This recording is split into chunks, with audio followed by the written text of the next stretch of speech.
Israeli-Lebanese tensions have further escalated after Tel Aviv declared its plans to build a wall on disputed territories.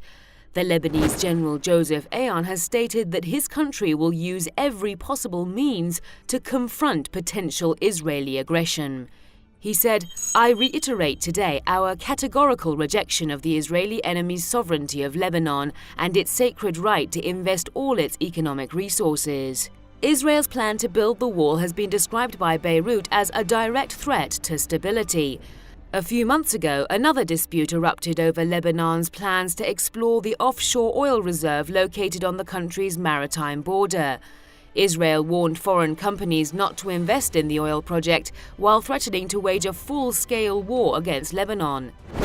Well, I think the conflict that's brewing between Israel and Lebanon is going to result possibly in a kinetic action, but I think it's going to weigh against Israel. I think Israel should learn from the history that the wars that it has launched against Lebanon have always resulted in a defeat for Israel. And I think if they're foolish enough to trust Netanyahu's diversionary tactic to launch some sort of a military aggression against Lebanon, that ultimately it's going to weigh against Israel.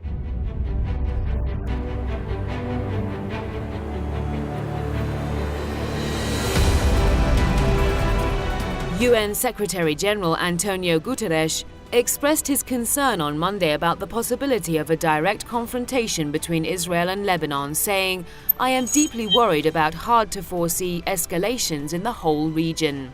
I think the chances are very good, unfortunately, for this to escalate into a conflict because of the desperation of Netanyahu, because of the criminal probe into his bribery and his corruption charges, and because of his delusionary notion that the United States and President Trump are in a complete agreement and backing of Netanyahu. I think he is very prone to making some very rash and foolish decisions. And I think he is occupying the position, or he's moving from the position, that the United States, Israel, and Saudi Arabia have some sort of a divine right to control the Middle East. And that is just not going to happen. I don't think that is going to be tolerated by Russia or Iran or Syria or Iraq or China, for that matter. That is while U.S. diplomats have mediated recently between these two regional players.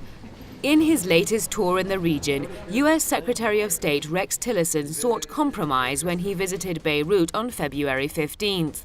He claimed that he had good discussions about an offshore agreement in Beirut.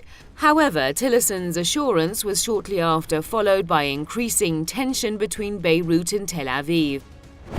Fortunately, I think the American foreign policy has been a complete disaster and a failure ever since, sadly, Donald Trump has assumed the position of commander-in-chief. And it's very upsetting to me because I had such high hopes that he was going to take America into a different direction, that he was, in fact, going to be honoring the requests of the people of the United States to not seek conflict with Iran, to not seek conflict with Russia, and to cease and desist from this regime change, suicidal foreign policy. And unfortunately,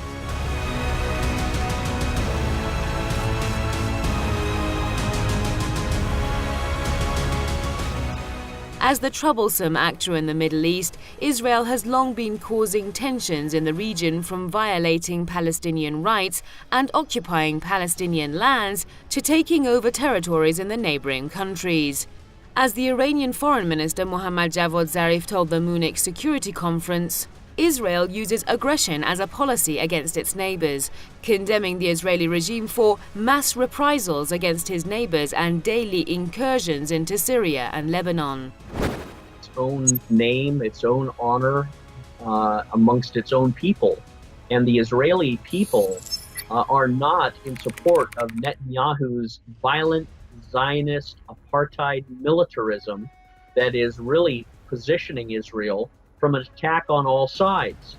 The Israeli people do not want that. The Israeli people want peace and stability and economic growth and prosperity. However, the warmongering Likud party and Netanyahu, in conjunction with the neocon Zionists in the United States, have cobbled together this policy of endless aggression, of confiscation of lands, of military support of ISIS and Al-Qaeda and al-Nusra in Syria, and all the time lying to the American people, lying to the European Union, lying to the Israeli people, lying to the United Nations by claiming the opposite.